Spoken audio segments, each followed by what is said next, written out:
경희 피레타 한의원의 강재춘 원장입니다.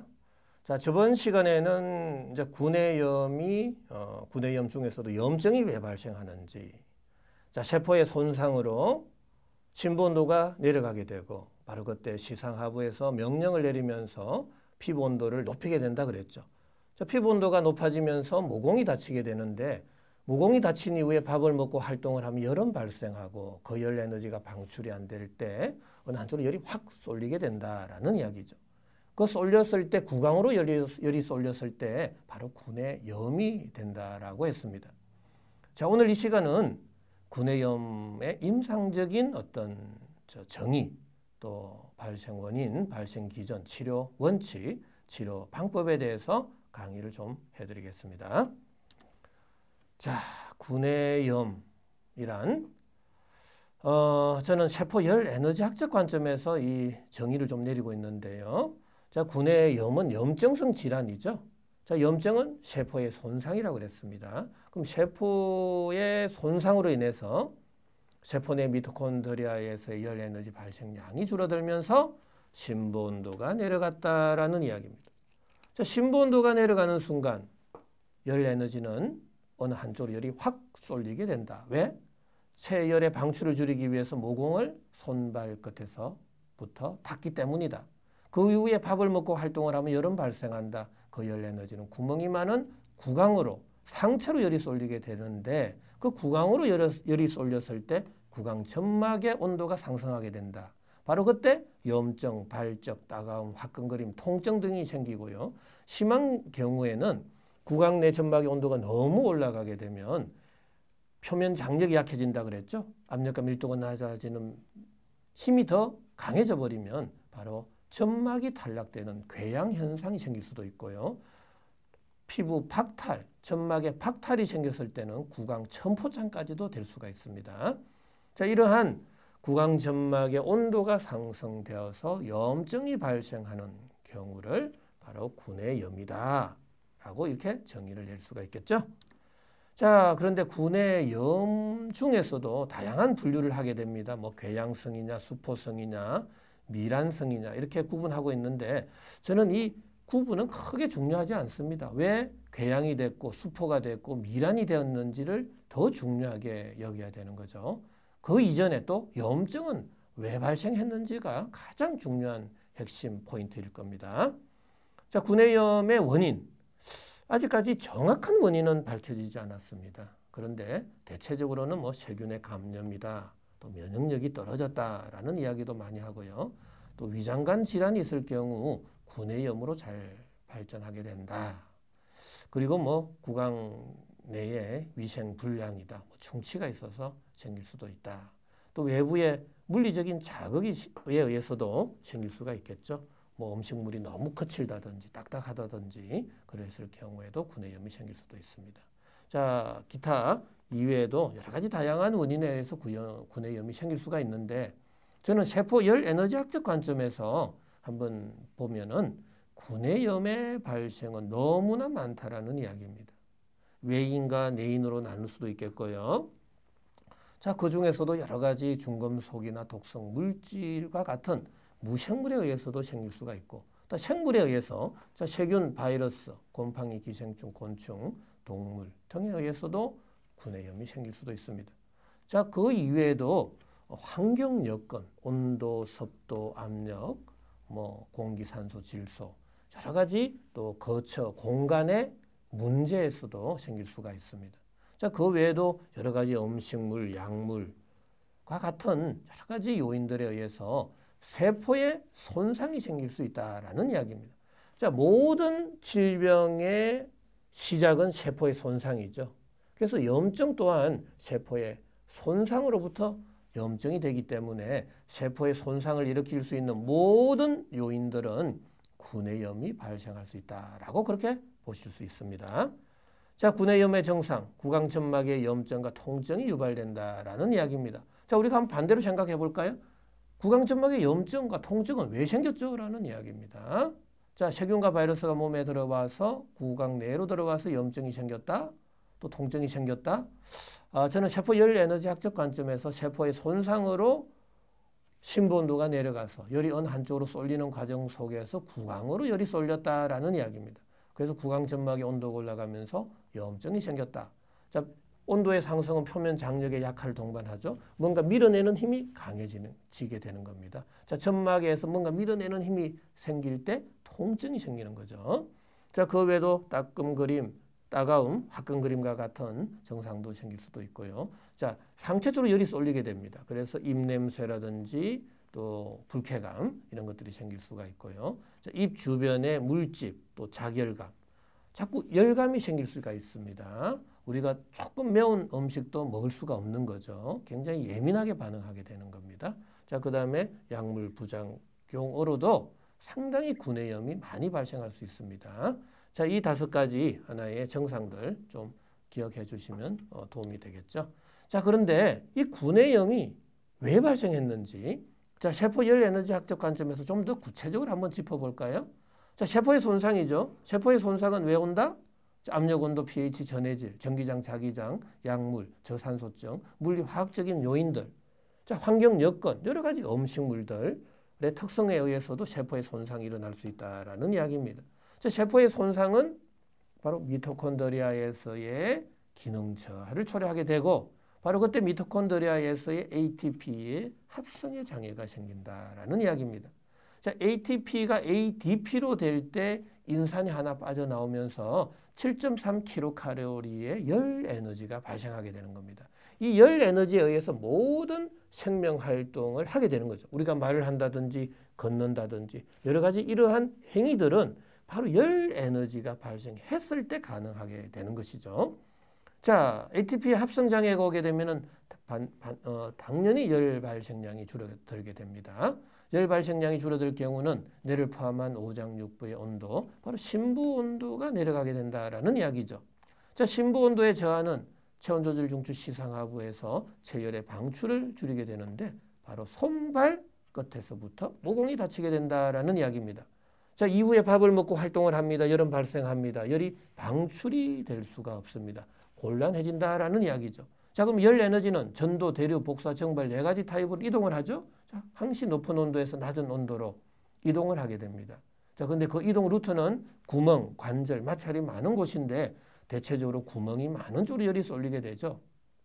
바로 상체로 열이 쏠릴 가능성이 많다라는 이야기입니다. 자, 상체 중에서도 구강으로 열이 쏠릴 경우 구강 점막의 피부 온도가 상승하게 된다라는 이야기죠. 자, 구강 점막의 피부 온도의 상승은 바로 구강의 염증을 유발하게 된다라는 이야기죠. 자, 구강의 온도의 상승, 염증은 바로 발적, 발진, 수포, 농포, 또 여러 가지 따가움, 화끈거림과 같은 자결감도 생길 수도 있고, 심해질 경우는 통증, 또 피부 점막이 떨어져 나가는 궤양, 박탈도 생길 수가 있다라는 이야기입니다. 자, 이러한 다양한 증상들이 생길 수가 있는데 단지 구강 점막의 염증을 구내염이다라고 우리가 이야기할 수 있는 거죠. 자, 구내염 왜 발생했는지 좀 이해될 수 있을 것입니다. 자, 그렇다면은 이제부터 구내염에 대해서 궁금증이 어떠한 것들이 있는지 우리가 한 풀이를 좀 해보죠. 자, 구강에 궤양이나 자결감이 생기는 이유, 자, 한번 생각해 보죠. 자, 지금까지 세포의 손상으로 심부 온도가 저하됐을 경우 모공이 닫힌다 그랬죠? 자, 모공이 닫히면은 구멍이 많은 눈, 코, 귀, 입 쪽으로 열이 쏠리게 되고, 바로 그때 피부 온도가, 구강 점막의 피부 온도가 상승된다. 바로 그때 구강에 자결감이 생길 수가 있겠죠. 자, 구강의 자결감뿐만 아니라 표면 장력이 약해지면서 밀어내는 힘이 강해지는 거죠. 바로 그때 점막이 탈락되는 궤양이 생길 수 있다라는 이야기입니다. 자, 궤양과 자결감이 왜 발생했는지 우리가 좀 이해할 수 있겠죠. 자, 입 주변으로 물집이 생기는 이유. 자, 물집이 생기는 이유 뭘까요? 바로 표면 장력이 약해졌다라는 이야기입니다. 왜? 피부 온도가 상승이 되면서요. 자, 표면 장력에 약하는 압력과 밀도가 낮은 공간으로 밀어내는 힘이 세지죠. 바로 조직에 변형이 오는데 그때 융기성 증상이 생기는 거죠. 돌출, 비대, 팽창과 같은 융기성의 증상이 생기는데 바로 그때 구진, 수포, 농포, 결절, 종기, 종양과 같은 증상들이 생길 수 있다라는 이야기입니다. 바로 물집 수포는 바로 윤기성의 증상 중에 하나죠. 자, 물집이 생기는 이유는 표면 장력이 약화돼서 압력과 밀도가 낮은 공간으로 밀어내는 힘이 생기면서 조직에 변형이 온 거죠. 자, 그 다음에 술을 마시면 구내염이 약화되는 이유 종종 많이 겪었을 겁니다. 환자분들은 술을 먹게 되면 그 다음날 더 심해집니다. 왜 그럴까요? 라는 이야기입니다. 자, 술이 분해되면 아세틱 액시드가 생기죠. 자, 이때 몸의 또 혈액의 pH는 떨어집니다. 자, pH가 낮으면 낮을수록 우리는 혈관이 수축이 됩니다. 자, 식초를 먹는다고 가정을 해보죠. 몸이 움츠러들죠. 에너지가 수렴을 하게 됩니다. 자, 에너지의 수렴은 혈관의 수축을 동반하게 되죠. 자, 혈관의 수축은 전신 혈액순환 양이 줄어들죠. 자, 혈액순환 양이 줄어들 때 심부온도는 떨어지게 됩니다. 심부온도 떨어지면 모공은 다치죠. 자, 모공이 다친 이후에 밥을 먹고 활동을 하면 열은 발생합니다. 그게 바로 구강으로 열이 확 쏠리게 되면 구강점막의 온도가 올라가서 구내염은 더 심해질 수 있다라는 이야기입니다. 자, 술과 구내염과의 관계를 또 이해하실 수가 있는 거죠. 자, 그렇다면 구내염을 어떻게 치료해야 가장 근본적으로 치료할 수 있을까라는 이야기입니다. 지금 로컬에서 구내염을 치료해도 참 낫지가 않습니다. 계속 만성화되면서 반복이 되는데 그 이유를 저는 찾아냈습니다. 자, 일단 구내염 치료의 3대 치료 원칙은 제일 첫 번째로는 피부 온도를 낮춰야 된다라는 이야기입니다. 자, 근데 여기서 제일 중요한 것은 피부 온도를 낮추기 위해서 세포의 열 에너지 대사를 전체적으로 다 내려버리면은 금방 피부 온도가 내려갑니다. 하지만 세포의 열 에너지 대사가 억제될 경우에는 심부 온도, 피부 온도 둘 다 내려가게 됩니다. 이거 굉장히 중요한 이야기인데 심부 온도가 내려가면 모공은 더 다쳐버리고 구강으로의 열 쏠림은 더 심해질 수 있겠죠. 그래서 피부 온도를 낮추되 심부 온도까지 낮춰서는 절대로 안 된다라는 사실입니다. 자, 무조건 피부 온도만을 낮춰야 된다라는 이야기입니다. 자, 두 번째로는 닫혀져 있는 모공을 열어줘야 됩니다. 자, 모공이 열릴 때는 반드시 심장에서 가까운 쪽부터 팔, 다리로 모공을 열어줘야 됩니다. 어느 한 부위만 모공이 열렸어도 안 된다라는 이야기입니다. 근데 모공을 열 때 외부에서 열을 가해서 피부 온도를 높이면서 모공을 열어버리면 절대로 안 됩니다. 자, 그래서 이걸 잘 보시면 피부 온도를 낮추면서 모공을 여는 방법은 굉장히 찾기가 어렵습니다. 자, 무슨 소리냐면은 사우나에 가면은 모공은 열립니다. 하지만 뜨거운 열기에 의해서 피부 온도는 올라가게 돼버리고요. 자, 아이스팩을 대는 순간 피부 온도는 내려가지만 모공은 닫히게 됩니다. 자, 피부 온도를 낮추면서 모공을 여는 방법은 거의 찾아볼 수가 없습니다. 자, 그렇다면 어떻게 하면 이 피부 온도를 낮추면서 모공을 열 수 있을까요? 라는 게 구내염 치료의 핵심인데요. 바로 그것은 심부 온도를 올릴 때만이 가능하다라는 이야기입니다. 자, 이 공간의 온도가 올라갑니다. 당연히 우리는 살기 위해서 창문을 열게 되죠. 자, 창문이 열리는 순간 창문 내외의 온도 차이에서 창문에 성해가 생깁니다. 자, 인체 또한 물리적 현상은 그대로 재현되겠죠. 자, 내 몸 속의 온도가 올라가면 모공이 자연스럽게 열리게 되겠죠. 자, 열린 모공을 따라서 높은 온도에서 낮은 온도로 에너지가 방출이 될 때 그 내외 온도 차이에 의해서 피부에 땀이 생기게 됩니다. 자, 땀은 열 에너지가 식을 때, 열이 빼앗길 때 땀이 되는 거죠. 그래서 피부 온도는 내려가게 되는 겁니다. 자, 피부 온도는 내려가고 모공이 열리는 유일한 방식은 낮아져 있는 몸속 온도를 올릴 때만이 가능하다라는 이야기입니다. 자, 그렇다면 구내염 치료의 3대 치료 원칙 꼭 기억하셔야 됩니다. 심부 온도를 높이고 피부 온도는 낮추고 모공을 열어주는 치료를 해야 된다라는 이야기입니다. 자, 이렇게 심부 온도를 최적화시켜주는 방법에는 약물, 식이, 생활, 운동요법으로 좀 구분해 볼 수 있습니다. 자, 약물요법은 특히 이제 한방치료 중에서 우리가 심부 온도를 높여주는 약재가 따로 있습니다. 자, 속을 따뜻하게 해주는 온중산안지제, 창기운을 발산시켜주는 또 온중산안지제, 창기운을 없애주는 거죠. 발산시켜주고 또 따뜻하게 가운데 심부를 따뜻하게 해주는 약재를 쓰게 된다라는 이야기고요. 자, 그 다음에 모공을 열어주는 약재, 발한 해표지제를 쓰게 된다라는 이야기입니다. 자, 모공이 열릴 때는 심장에서 또 먼 쪽으로 이렇게 전신으로 열을 분산시켜 줘야 된다라는 사실입니다. 자, 그 다음에 염증 치료해 줘야 되겠죠? 청열 해독지제를 쓰게 됩니다. 자, 심부온도 올리고 피부온도 낮추고 모공을 열어주는 약재를 써서 열을 전신으로 골고루 분산시켜라 라는 이야기입니다. 자, 강제적으로 열을 떨어뜨리면 절대로 안 된다라는 사실입니다. 전신으로 열을 분산시켜서 구강으로의 열 쏠림을 없애줄 때 구내염은 치료될 수 있다라는 이야기입니다. 자, 이 외에도 식이요법도 중요하죠. 당시 어떻게 밥을 먹어야 되는지, 어떤 음식을 선택해서 먹어야 되는지 굉장히 중요합니다. 자, 여기서 저는 영양학적 관점이 아닙니다. 좋은 영양을 많이 먹으면 건강해질 수 있다라고 생각하는데 저는 결코 그렇지 않다라고 이야기할 수 있습니다.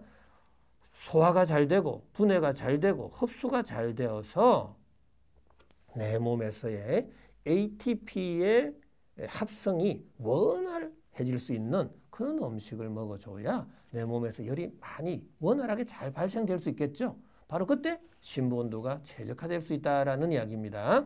자, 그 다음 생활요법인데요. 우리가 거처하는 공간의 온도도 중요하고 옷을 입는 형태도 중요합니다. 어떻게 옷을 입어야 되고 어떻게 생활해야 되는지 또 어떻게 잠을 자야 되는지 그런 거 하나하나가 중요하죠. 자, 심부 온도를 최적화시켜주는 방법, 이 생활요법에서도 우리가 뭐가 잘못됐는지를 꼭 확인하고 개선해야 될 사항들은 개선하면서 치료해 줄 때 치료 기간은 단축될 수 있다라는 이야기입니다.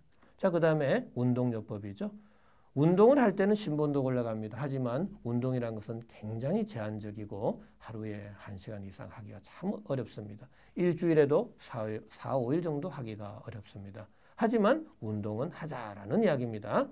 그리고 대부분의 질병은 낮보다는 저녁에 심합니다. 그 이유는 낮에는 심부온도가 좀 올라가게 되고요. 저 오후 6시가 되면 심부온도가 내려가게 됩니다. 그래서 심부온도가 내려갈수록 열 에너지 쏠림은 더 심해져서 구내염은 더 심해질 수 있다라는 이야기입니다. 그래서 낮보다는 저녁에 운동을 하는 게 조금 더 낫다라고 저는 생각하고 있습니다.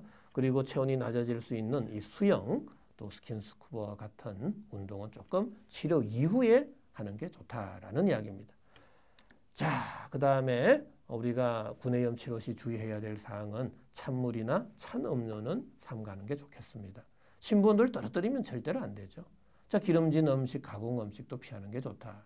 기름진 음식을 피해야 되는 이유로는 포화지방산 때문에 그렇습니다. 포화지방산은 거의 내 몸에 들어와서 분해가 잘 안 됩니다. 자, 분해가 안 되면 열 에너지 발생이 잘 안 되겠죠. 자, 열 에너지 발생이 안 되면 심부 온도는 내려가고 모공은 닫히고 피부 온도는 올라가게 되겠죠. 구내염은 더 심해질 수 있습니다. 하나하나의 주의사항도 굉장히 중요합니다. 자, 지금까지 구내염의 정의, 발생 원인, 또 발생 기전, 치료 원칙, 또 치료 방법에 대해서 설명드렸습니다. 자, 구내염 반드시 치료될 수 있습니다. 지금까지 시청해 주셔서 대단히 감사드립니다.